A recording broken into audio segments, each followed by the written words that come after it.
Закон о декларировании доходов, расходов, имуществ, обязательств имущественного характера публичными служащими и депутатами был принят на сессии парламента Абхазии в феврале 2020 года.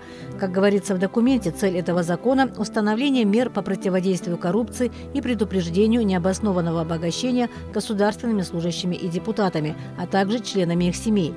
Закон регулирует обязанность и порядок декларирования доходов и имущества и устанавливает механизм контроля за расходами.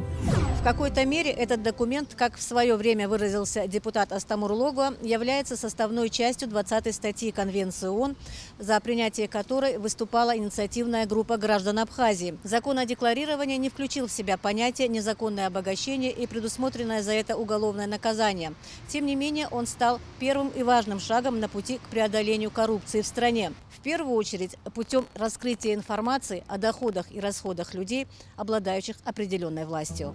Сегодня своего рассмотрения в парламенте ждут поправки в закон о декларировании доходов и расходов публичными служащими и депутатами. Какие изменения в законе они предусматривают и почему важны эти поправки, узнаем у депутата Народного собрания Республики Гиви Кварчия. Почему закон, вы считаете, нуждается в поправках и в какой части, и вообще насколько важны эти поправки? Расскажу, наверное, небольшую хронологию возникновения этих поправок и вообще саму имплементацию. В январе месяце с Гарри Гурановичем Кокая к нам пришла идея инициировать данные поправки, основным лейтмотивом которых являлось вступление в силу, так назовем, большого закона о декларировании доходов и расходов, который был принят 20 марта 2020 года. Но вступление в силу останавливало отсутствие закона о госслужащих, что и было прописано в последней статье вышеупомянутого закона, то есть до разработки и вступления закона о госслужащих данный закон не мог вступать в силу. Нашим коллегам мы предложили внести понятие «должностное лицо» в статью, где идут определения должностных лиц, государственных служащих и вообще органов государственной власти, чтобы не было объективных причин для отказа заполнения декларации, и вступления самого закона в силу.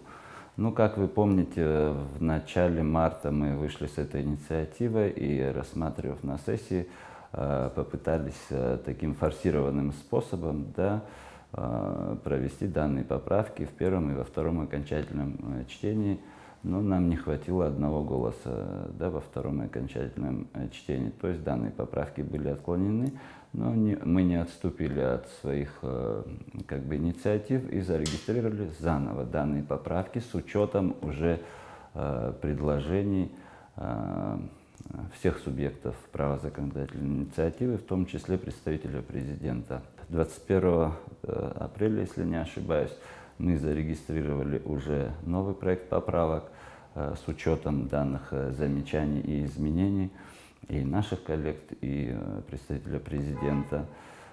Приняли данный проект в первом чтении единогласно.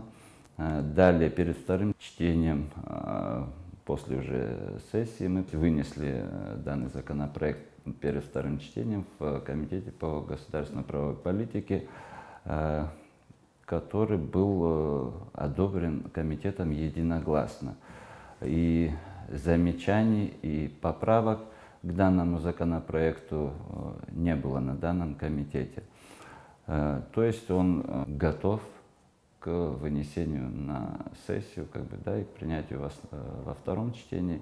И далее на той же сессии, в третьем и окончательном. Это уже такая техническая особенность принятия законопроектов. Но после этого комитета во второй половине апреля от представителя президента пришли поправки к данному законопроекту, которые также вообще обсуждались на Комитете по государственно-правовой политике. Там было разъяснено, что данные замечания относятся вообще к эстетике юрико-технического оформления законопроекта. это имелось в виду то, что должностные лица уже и так отражены в большом законе, так его назовем, да. Но это такая правовая тавтология, на наш взгляд, и оно не влияет концептуально вообще на сам законопроект и на сам закон, и то есть замечаний и нареканий по этому вопросу не было. Но так как пришли очередной раз поправки, мы их рассмотрим, мы обязаны рассмотреть данную инициативу от субъекта законодательной инициативы на очередном комитете, который будет перед очередной сессией. Дата еще не назначена, но я думаю, в ближайшее время сессия будет проведена, и данный законопроект будет вынесен для второго и следом, я надеюсь, на той же сессии, в третьем и окончательном чтении. Те замечания, которые были от администрации президента после первого, так скажем, раза, когда они прошли, мы уже внесли, и на комитете замечаний, нареканий не было, в том виде, в котором они должны быть представлены. Но после комитета пришли замечания в виде поправок, но они, на мой взгляд, несущественны, хотя это будет определять комитет. Там я вам зачитаю одну фразу из тех поправок. Нормы закона в настоящее время распространяются также на должностных лиц. Кроме того, понимая, что все государственные служащие являются должностными лицами, разграничивать понятия государственный служащий и должностное лицо в наименовании и тексте проекта закона не представляется возможным. Вы знаете, у меня нет профильного юридического образования, но мне кажется, это очевидные вещи, что все госслужащие не могут являться должностными лицами, потому что есть государственные служащие, которые не обладают такими распорядительными функциями материально-технического характера. Но это будет обсуждено на комитете, я думаю, это не вызовет никаких серьезных споров и замечаний. А насколько принципиально вы считаете вот эти поправки, инициаторами которых вы стали? Очень важными, даже несущественными, я бы назвал, потому что наши избиратели, да и в целом народ, с кем нам приходилось общаться, которые не обременены должностными полномочиями, то есть и вообще не власть имущие, так скажем, ни один человек не был против вступления данного закона вообще и наличия его в нашем законодательстве. Вы знаете, народ хочет прозрачности от власти имущих. Мы порой в предвыборных наших речах или вообще в работе порой обеляем все наши действия. Но раз мы такие белые и пушистые, почему нам бы не декларировать наши доходы и наше имущество? И я считаю, что народ должен знать. Закон, тот большой закон, о котором вы говорили, должен был вступить в силу 1 мая 2021 года. Это с учетом наших последних поправок.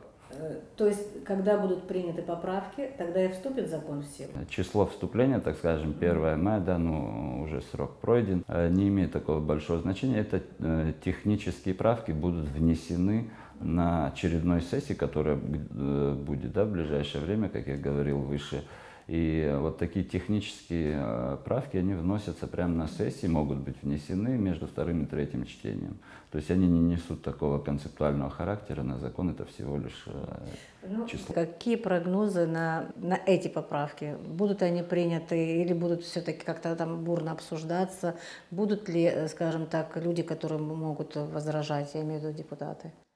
Вы знаете, если судить по предыдущей сессии, где последний законопроект был вынесен нами в первом чтении, и за него проголосовали подавляющим большинством, если не ошибаюсь, единогласно, и также после этого был комитет по государственно-правовой политике, то есть там тоже члены комитета проголосовали единогласно. И я не вижу вообще объективных причин для отрицательного голосования по данному законопроекту. Держите ли вы связь, общаетесь ли по поводу этого закона с группой лиц, которая инициировала принятие большого закона и которая, в принципе, была не совсем довольна окончательным вариантом? Мы знаем о недовольстве в части поправок от инициативной группы. Это и говорит о том, что наша инициатива, она немного обособлена от самой инициативной группы, простите за тавтологию. И как бы основной наш лейтмотив, да, это вступление в силу вот в таком варианте данного закона. А дальше с несогласием по отдельным пунктам есть как бы немало субъектов права законодательной инициативы, которые могут вносить вот те элементы, которыми недовольны там члены инициативной группы. Достаточно долгое время, да, вот закон на слуху, люди там ставили даже палатки. Есть вероятность того, что как бы вся эта история еще будет продолжаться? Ну, на мой взгляд, самое главное, нужно, чтобы закон вступил в силу. Дальше уже по практике, как показывает практика, да, в действующий закон легче вносить коррективы. Как бы, и знаете, я бы хотел ответить на мнение тех, что данный законопроект не будет работать. Ну, есть у нас разные мнения и имеют право быть, конечно. Будет ли он работать или не будет, это покажет практика.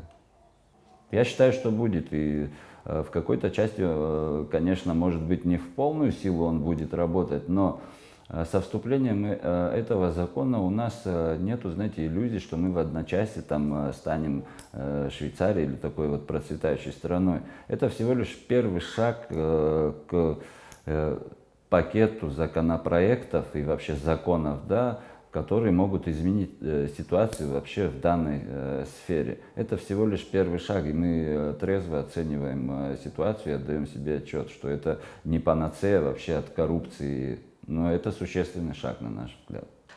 Есть мнение, что закон о декларировании, в принципе, может быть, и не был нужен, потому что действует некая уголовная статья в Уголовном кодексе, которая за воровство, скажем так, за коррупцию и взяточничество привлекает к определенному наказанию. Вот вы думаете, если тот закон не работал, заработает ли этот? Ну, знаете, здесь есть небольшая разница, так скажем, в кавычках, когда будет прозрачность у властимущих, да, и будет доступно любому гражданину, любому избирателю просто сперва увидеть, чем обладает, да, их избранник или должностное лицо, которое назначено там руководством. Мне кажется, это все равно меняет ситуацию. А дальше уже, конечно, и нужно вносить, наверное, и в Уголовный кодекс, да, некоторые изменения. Это вот много говорилось о статье о незаконном обогащении, которой нету в нашем законодательстве. То есть это то, что я говорил выше, это должен быть вообще пакет законов, который должен быть принят после уже этого закона, если, даст Бог, он вступит в силу. Вот о незаконном обогащении статья. Вы вообще планируете дальше работать в этом направлении, раз вы и так уже вносите как бы свой определенный вклад в этот закон? Планы, конечно, есть дальше развивать данную часть законодательства, но я хочу вот остановиться на принятии этого закона, вот сделать первый шаг. А дальше уже посмотрим, как бы, чтобы не было очень много теоретических и вот гипотетических таких мнений. Для того, чтобы заработал этот закон, да, в том числе большой закон и ваши поправки, нужно ли приводить в соответствие какие-то другие статьи нашего законодательства? Что касается вот данного закона, да, по оценке правового аналитического отдела, не нужно вносить других изменений в наше законодательство. И более того, вот хочу отметить, да, что были мнения, что лучше бы было заняться вступлением в силу и вообще разработкой закона о госслужащих. Но, на мой взгляд, вообще нужно обладать исключительной компетентностью, да, чтобы заняться данным законом, я имею в виду о госслужащих. Вот я хотел бы отметить один из моментов, да, на мой взгляд. Закон о госслужбе требует финансово-экономического обременения на наш бюджет, чего не требует закон о декларировании доходов и расходов. И это в том числе является проблемой, да, для разработки, не для разработки, а для вступления, да, вот, закона о госслужбе. Разве у нас нет определений, что такое государственный служащий, кто такой государственный Есть служащий? определение, но нет разграничения, нету разграничения, как говорится, там, на классные чины и на ранги, так скажем, да, государственных служащих. Если будут определены ранги и там классные чины, естественно, денежное довольствие будет из изменено соответственно, да, рангам и классным чинам. А это совсем другое финансовое обеспечение. Я могу вам привести пример. Допустим, после судебной реформы, да, так называемой, то есть совсем другое обременение на наш бюджет легло в связи с этими изменениями в законах о судебной власти. Насколько принципиальны поправки в закон о декларировании расходов и доходов и какое значение имеет его скорейшее вступление в силу? Мнением поделятся наши эксперты. Как вы расцениваете поправки, которые сейчас находятся в парламенте, они уже приняты в первом чтении, поправки к закону о декларировании доходов и расходов государственными служащими и депутатами? Поправки были, несомненно, нужны. Я даже скажу больше, на мой взгляд, работа над этим законом, да, законом о декларировании, она должна продолжаться и дальше. Как мне кажется, правоприменительная практика приведет нас к тому, что мы еще будем вносить поправки. Всегда легче сделать первый шаг, написать сначала как бы такой костяк закона, и потом уже легче принимать к нему какие-то поправки. Вы считаете, это хорошая практика или считаете, что закон нужно дорабатывать уже в более полном виде? В данной конкретной ситуации я абсолютно согласен с депутатом Кварче. Прежде всего, потому что давайте не будем забывать, в каких условиях этот закон принимался первоначально. И тогда, ну и митинги были, да, общественное недовольство, голодовки, палатки. То есть все это было, и все это заставило депутатов принимать закон, если не сказать, что наспех, то как минимум, да, ну, некоторые моменты очень важные, наверное, не были учтены. И вообще это, в принципе, нормальная практика, что в действующий закон в него вносятся какие-либо изменения. Потому что жизнь меняется, а здесь в нашей данной ситуации это как такая новая норма, да, для нашего государства, с которой никогда особо никто не сталкивался, пока непонятно, как все будет работать. И те поправки, которые сейчас вносятся, они, несомненно, важны. И я еще раз повторяю, мне кажется, время докажет, да, необходимость еще и других поправок. Это новый закон, с которым мы до сих пор не сталкивались, пока не понимаем толком, как он будет работать на практике. Нам будет необходимо вносить какие-либо изменения, в том числе и касающиеся механизма его работы. Что касается привязки к закону о госслужбе, скажите, для вас это принципиальный вопрос? Как вы считаете, необходима эта привязка вообще этих двух законов друг к другу? И можно ли без одного как бы использовать другой закон? В идеале, да, необходимо. Но, в принципе, на практике это возможно, такое случается. Но именно поэтому, да, в том числе поэтому у нас могут в будущем появиться какие-то вопросы, да, и проблемы с реализацией, да, и с исполнением механизмов на разных стадиях этого закона. Само декларирование, да, оно будет публиковаться на сайтах, будет проверять налоговая служба. Будет ли столько ресурсов, чтобы проверить столько должностных лиц? Я понимаю ваш вопрос. Это один из вопросов, который, да, вызывает опасения у депутатов парламента. Эти разговоры в стенах парламента также ведутся, и, возможно, этот вопрос будет подниматься, потому что на самом деле, тем более у нас, учитывая по действующему законопроекту, да, у нас еще и представители власти, да, получается, что и они должны декларировать свое имущество и их семьи. Ну, если мы так возьмем, то это, конечно, и представители правоохранительных органов, да, это какое огромное количество по стране людей, которые и сами должны будут, и их родственники ближайшие должны будут предоставить декларации. Я боюсь, что в каком-то плане очень серьезно усложнится работа, например, для Министерства по налогам и сборам. Потому что, наверное, нужно будет какой-то целый отдел, и будет сложно заниматься проверкой. Да, если относиться к этой работе сквозь пальцы, то есть, да, пропускать декларации, вполне возможно, проблем не будет. Но если действительно дотошно относиться к каждой декларации, я боюсь, у нас будут некоторые осложнения. Но, опять же, депутаты всем этим озабочены, и я поэтому говорю, что работа над законопроектом, она продолжается. Дальше они будут его дорабатывать. Не получится ли такой парадокс некий, когда вот эта необходимость декларирования о доходах и расходах также может способствовать некому развитию коррупции? Главные опасения, на мой взгляд, даже не, на мой личный взгляд, даже не в том, что будет коррупция как-то развиваться в этой связи. Есть опасения у ряда депутатов в связи с тем, что данная норма она будет использоваться больше как политическая. Особенно если мы говорим о лицах, занимающих высшие государственные должности, там, речь не о президенте, но о тех, кто там, министры, допустим. Боюсь, очень важен будет вопрос лояльности. И депутаты некоторые излагают такие опасения. И опять же, я не могу сегодня сказать, это работа депутатов, опасения есть, они их высказывают, и поэтому я, исходя из этого, уже прихожу к выводу, что, наверное, в дальнейшем как-то это все будет прорабатываться. Этот закон является в некой мере составной частью 20-й статьи Конвенции ООН. Можно ли так расценивать? Вы согласны с этим мнением? В принципе, да, в какой-то мере, наверное, можно рассматривать даже как имплементацию.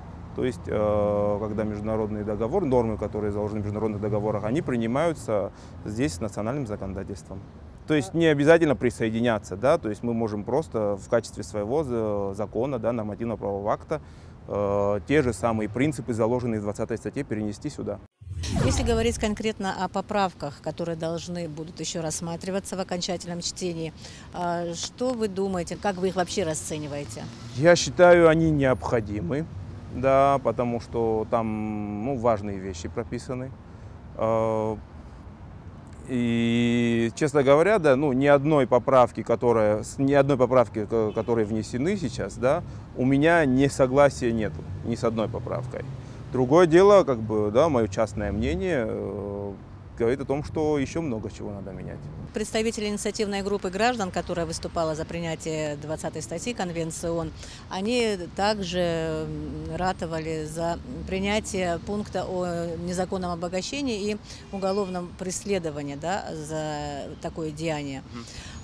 Этого не попало в декларацию о доходах. Есть ли какая-то конкретная мера наказания, кроме увольнения с работы, у тех людей, которые, допустим, плохо декларировали или неверно декларировали свои доходы и расходы? Насколько я помню, в законе о декларировании есть также информация, что если найден состав преступления, то есть когда при исследовании всех имущественных или обязательств имущественных, которые есть у должностного лица, эти данные в том числе передаются и в Генеральную прокуратуру. Есть ли противоречие у нас с презумпцией невиновности этого закона? Презумпция невиновности, она больше связана именно с уголовным правом. Тут мы говорим всего лишь о том, что если о декларациях, это обычная ситуация. Для того, чтобы человек работал, он должен принести декларацию. Это то же самое, как принести паспорт. Это такие же документы, по сути. Поэтому я проблемы в этом именно не вижу. Другое дело, если признавать ее незаконным обогащением и уголовную ответственность вводить, тогда, конечно, вопрос. Вместе с тем, понимаете, Конституционный суд Российской Федерации, если аналогово мы будем сейчас смотреть, то есть судья Конституционного суда РФ, по-моему, Зорькин это был, он в свое время говорил, что никаких противоречий нету. Сомневаться, в его профессионализме тоже не приходится. И, наверное, это надо оставить как-то для диспутов юристов-профессионалов, как-то, чтобы прийти в рамках государства к единому мнению. Есть такое мнение, что данный закон, возможно, не будет работать, так как то, о чем мы говорили, механизмы еще предстоит отрабатывать, устанавливать и прочее. Каково ваше мнение на этот счет? Вы знаете, у меня ожидания, скажем так, разнятся. То есть, с одной стороны, самое простое, закон не будет работать. Возможно, такое возможно на самом деле. Второе, закон будет работать, но будет работать не так, как он задуман. Это в том числе, когда я говорю о том, что по разным политическим соображениям могут преследоваться те или иные должностные лица. И третье, естественно, закон будет работать. Как мне кажется, для того, чтобы закон работал, нам надо будет приходить к тому, что у нас декларирование будет всеобщее. И я хотел бы, чтобы общество, которое требует декларировать, чтобы они понимали, что для того, чтобы этот закон работал, вполне возможно и им придется в свое время декларации сдавать. Как это все будет по факту, трудно понять, на самом деле, на кого возложить все это. но это так. Я сейчас пример приведу из жизни наших восточных соседей. Вот. Когда у них принимали закон, так называемый, о ворах в законе, то есть, да, общество было абсолютно за, все были рады, закон приняли. Получается, что сам закон, ну, недостаточен для того, чтобы бороться с ворами в законе. И грузинская власть, она со временем пришла к тому, что сегодня уже в Грузии просто за обращение к криминальным элементам людей судят. То есть и сегодня уже общество в Грузии не так довольно. Поэтому я хочу, чтобы наши граждане тоже понимали, они чего-то хотят, но вполне возможно итог их не обрадует. Для того, чтобы этот закон, наш закон о декларировании работал, я считаю, нам надо будет со временем приходить к тому, чтобы у нас было всеобщее декларирование. Вот общество пусть думает, действительно это нужно или нет. Итак, 31 марта 2021 года депутаты парламента Абхазии приняли поправки в закон о декларировании доходов и расходов публичными служащими и депутатами в первом чтении. Согласно поправкам, в закон вносится понятие «должностные лица». Его определение взято из Кодекса об административных правонарушениях. Также формулируется понятие «иждивенец». Следующая поправка определяет круг членов семьи декларанта. Это супруг, супруга, несовершеннолетние дети и родители декларанта, а также совершеннолетние дети, родные братья и сестры, находящиеся на иждивении декларанта, и ряд других изменений. Могли бы вы сказать, как юрист, каково ваше мнение об этом законе и в контексте этого закона об этих поправках? Ну, я хочу сказать, что закон этот очень нужный и важный, и я считаю это серьезным шагом в целом Абхазии к построению правового демократического общества, где в отношении чиновников будут действовать определенные нормы, которые возлагают на них определенные обязанности, в том числе по декларированию доходов. Это, безусловно, должно сделать государственную власть более прозрачной, более ясной и понятной, а также свести к минимуму случаи коррупции, которые, возможно, есть в органах государственной власти. Но это касается самого смысла данного закона. Если смотреть на этот закон ближе, то лично у меня возникает ряд вопросов относительно применения этого закона и относительно концепции самого данного закона. В первую очередь хотелось бы отметить, что когда принимается какой-то законодательный акт, он принимается не просто ради того, чтобы был какой-то законодательный акт, а должен быть принят для того, чтобы реально изменить, упорядочить или создать какие-то новые отношения внутри общества. В данном случае возникает целый ряд вопросов по реализации данного закона. В качестве примера хочу вам привести ситуацию, что если, например, в Абхазии мы примем закон о том, что у нас разрешается ездить только на электрокарах, то закон будет хороший, то есть он будет способствовать экологическому развитию Абхазии, но, к сожалению, он весьма трудно реализуем. Во-первых, это связано с недостатком данного вида техники и ее стоимостью, с учетом экономического положения населения Абхазии и вообще финансовых результатов. Почему я привел этот пример? Потому что он очень перекликается с обсуждаемым нами законом. То есть на сегодняшний день, если мы разберем суть происходящего на государственной службе, то мы увидим, что средняя статистическая зарплата государственного чиновника колеблется в районе 12-15 тысяч рублей. То есть всем понятно, что на данные средства чиновник прожить не может. И на сегодняшний день практически все чиновники, я не думаю, что я открою для кого-то тайну, они либо ведут какой-то бизнес параллельно, что запрещено, в принципе, законодательством нашей страны чиновнику заниматься какой-то коммерческой деятельностью, либо занимаются коррупцией и получают какие-то средства, которые не должны были получать. Но суть от этого не меняется. То есть на ту зарплату, которую они сегодняшний день получают, прожить очень сложно. Поэтому при введении данного закона неизбежно возникнет ситуация, когда практически у всех чиновников возникнет такая ситуация, что активы, которыми они располагают, в любом случае будут превышать те доходы, которые они на сегодняшний день официально имеют. То есть и возникает в данном случае вопрос, что делать? То есть данная ситуация возникнет практически у каждого чиновника. Очень удивительно будет, если у кого-то она не возникнет, и что человек может прожить на ту зарплату, которую на сегодняшний день ему платит наша страна. То есть получается, что придется выборочно кому-то применять меры, кому-то не применять, или всех чиновников разом уволить. То есть, как правило, если брать мировую практику, то принятию таких законов, как правило, предшествует, например, увеличение уровня заработной платы, поднятие его до так называемого рыночного прожиточного минимума, не статистического, а именно рыночного.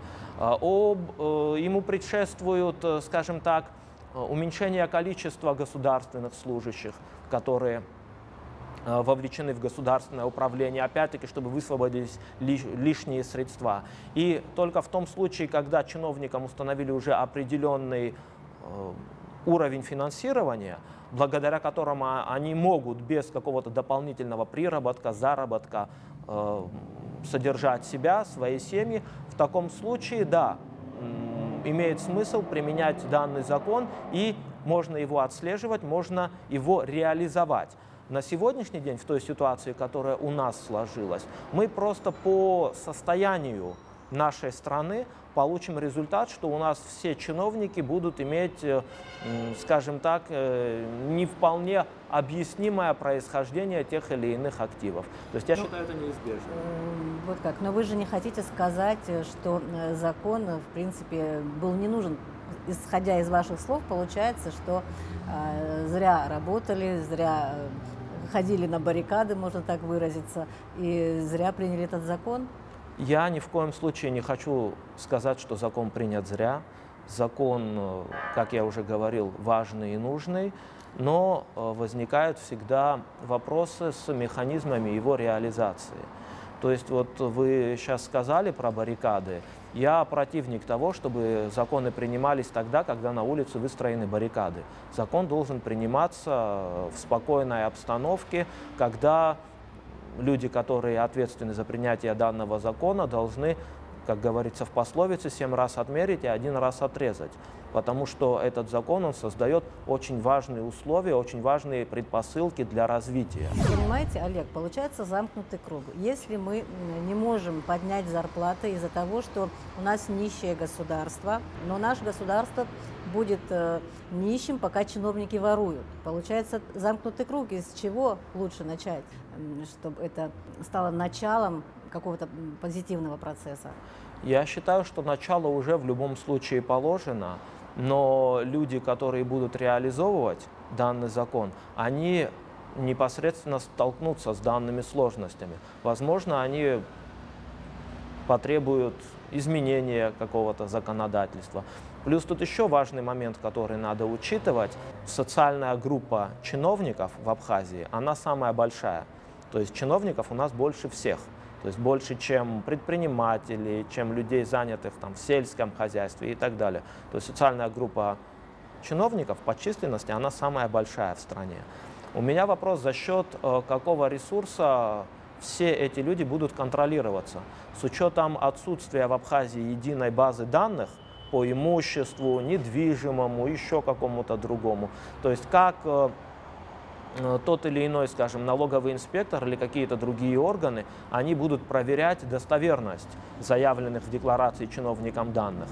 В век компьютеризации, возможно, создание этой базы не будет столь тяжелым делом все-таки. Возможно, но дело в том, что эта компьютерная база, она еще не создана, а закон уже принят. И выполнять его надо с того момента, как он вступит в законную силу. А компьютерная база, она, когда будет, никаких сроков даже приблизительных у нас нету. Поэтому, как я сказал в начале нашей беседы, приводя пример с электрокарами, закон есть, закон в принципе хороший. Посыл он несет верный, совершенно правильный и необходимый нашему обществу. Но его реализация. как я говорил, каждый закон должен быть принят именно в тот временной отрезок, когда он нужен, и закон должен быть реально исполнимым. Что бы вы посоветовали, да, допустим, юристам, возможно, какую работу еще провести над законом, чтобы его к нашим реалиям приспособить? Ну, вы знаете, как начало уже положено, любая самая длинная дорога, она начинается с одного первого маленького шага. То есть закон принят. Я считаю, что в ближайшее время мы получим какой-то определенный результат. Как он работает, насколько он эффективен, с какими сложностями сталкиваются структуры, которые должны выполнять данный закон, насколько он всеобъемлюще работает, какие результаты по вводу данного закона мы получим. То есть мы на сегодняшний день пока еще не знаем, какой результат мы увидим из тех деклараций, которые подают наши чиновники. То есть насколько, какое количество людей из тех, кто подали декларации, скажем так, у них их активы значительно превышают их официальные доходы. Опять-таки, как на это будут реагировать государственные органы? То есть я считаю, что надо в любом случае двигаться. Просто сказать, что у нас это не получится и мы это не сможем сделать, это тоже не выход. То есть надо смотреть, просто надо оперативно на все это реагировать. То есть если... Я вот сегодня привожу много примеров, чтобы это было наглядно, но в Абхазии есть закон о налоге на прибыль. То есть закон был принят, если мне память не изменяет, еще в 1995 году. И с этого момента к нему, конечно, было много изменений и дополнений, но ядро этого закона, оно осталось таким же. То есть согласно этому закону налогом на прибыль облагаются дивиденды, которые человек получает от деятельности того или иного юридического лица уже после уплаты всех налогов. И на вот всех площадках все экономисты говорили, что надо бы хоть дивиденды освободить от налогообложения для того, чтобы привлечь сюда инвесторов. То есть ситуация получается, человек сюда приехал, развил здесь бизнес, заплатил абсолютно все налоги, и вот когда пришло время получать ему прибыль отсюда, он еще должен платить налоги, причем немалые. То есть все говорят, что это неэффективно, все с этим согласны, все говорят, что надо убрать данный момент, но вот с 1995 года он так и остается. То есть и на сегодняшний день главное это оперативно реагировать на все те сложности, которые будут связаны с реализацией данного закона. А что сложности будут, у меня это никаких сомнений не вызывает. Как раз вы говорите о реализации, то есть когда закон должен вступить в силу. Изначально он привязывался к принятию закона о госслужбе. Сейчас в этих поправках, в последних, эта взаимосвязь уже отсутствует. То есть они стараются не привязывать, потому что принятие закона о госслужбе требует дополнительных финансовых расходов. То, о чем вы говорили, то есть повышение зарплат государственных служащих, этого пока еще у нас нет. Стоило отвязывать, скажем так, этот закон от принятия закона о государственной службе? Вы знаете, как я, как юрист, глядя на это, считаю, что данный закон он должен быть в любом случае увязан с законом о государственной службе. У нас вообще все наше законодательство нашей страны, оно страдает тем, что законы очень плохо вяжутся друг с другом. То есть возникают коллизии, возникают противоречия одного закона с другим. И в этой связи бывает, что одного закона не хватает. То есть один закон должен перекликаться с другим законом и так далее. А когда они принимаются в отрыве, мы всегда рискуем, что у нас останутся пробелы в законодательстве. Там, где есть пробелы в законодательстве, там неизменно начинается коррупция или какие-то другие негативные последствия в виде злоупотребления правом и прочее, прочее, прочее. Поэтому в данном случае закон должен был быть с ним увязан. И я думаю, что более того, после того, как закон о государственной службе будет принят, а он должен быть принят, то в таком случае должны будут быть внесены изменения в принятый закон, чтобы как-то они стыковались. Я больше могу сказать, вот у нас, насколько я знаю, в разработке, и скоро тоже будет принят закон о коммерческой тайне, где какие-то определенные сведения могут быть отнесены к коммерческой тайне и не подлежат разглашению. Вот, например, нынешний закон о декларации, он говорит о том, что братья, сестры, супруги и родители, даже дети совершеннолетние, они должны также декларировать свои доходы. То есть вот если будет принят закон о коммерческой тайне, скажем, например, если там брат, сестра, супруга или дети, они коммерсанты, то в рамках коммерческой тайны, возможно, они могут указать на свои доходы как на коммерческую тайну. Я думаю, не стоит изобретать велосипед. Наверное, есть уже примеры такие, где коммерческая тайна существует наравне с законом о декларировании. Да? Но там это все интегрировано. Поэтому вот вы совершенно правильно меня поняли. Я говорю к тому, что не возникли ли противоречия между этими двумя законами. Почему я говорю, что это надо все увязывать в комплексе, принимать данные законодательные акты пакетом в идеале. К тому же, в идеале, да, вы сказали в идеале. Вот закон о госслужбе действительно требует совсем другого финансового подтверждения. То есть здесь все будет упираться именно в финансы, и поэтому если привязываться к закону о госслужбе, то закон о декларировании Бог знает, когда может вступить в силу. Какая дилемма? Вы все-таки считаете, что лучше нужно остановиться и подождать, когда вот будет возможность, такая ситуация, когда в стране смогут принять закон о государственной службе? Вы знаете как, вот если любого человека, наверное, в Абхазии спросить, что вот ты сегодня купишь машину, но она у тебя через месяц развалится. Либо ты купишь машину через полгода, но она у тебя проездит долго и будет ездить хорошо. Каждый скажет, я, наверное, подожду, потому что это касается лично его и благ. С законом то же самое. То есть, если мы можем принять чуть позже, но более качественный закон, то зачем нам принимать сегодня закон некачественный, который будет работать сложно? Но опять-таки, закон принят, его надо соблюдать, и опять-таки, скажем так, попытка исполнить этот закон, она покажет определенные результаты, которые тоже, думаю, будут очень интересны. Их надо будет обязательно обобщить, проанализировать для того, чтобы потом, возможно, внести какие-то изменения в последующие законы. То есть опыт, который будет получен при реализации данного закона, он, я считаю, очень важный и нужный. Хотя, опять-таки, говорю, там очень много оставлено, вот я говорил концептуально о законе в целом, а если брать вот частности, например, в законе указано, что члены семьи также должны подавать декларацию о доходах. Да, вот у меня возникает вопрос, скажем, например, брат государственного чиновника, который живет своей жизнью, занимается какой-то своей деятельностью. Вот он скажет, я не хочу подавать, я не госслужащий, я не хочу подавать декларацию о своих доходах. Что делать? Снимать чиновника из-за того, что там его брат или сестра отказалась подавать декларацию?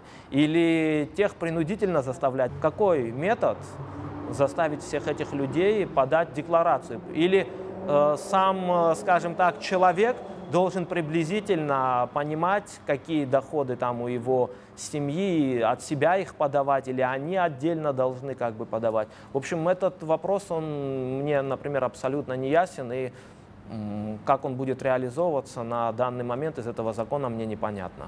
Но опять-таки посмотрим на практике. Какое значение имеет отсутствие в законе понятия незаконное обогащение, о чем говорили приверженцы принятия 20-й статьи Конвенции ООН?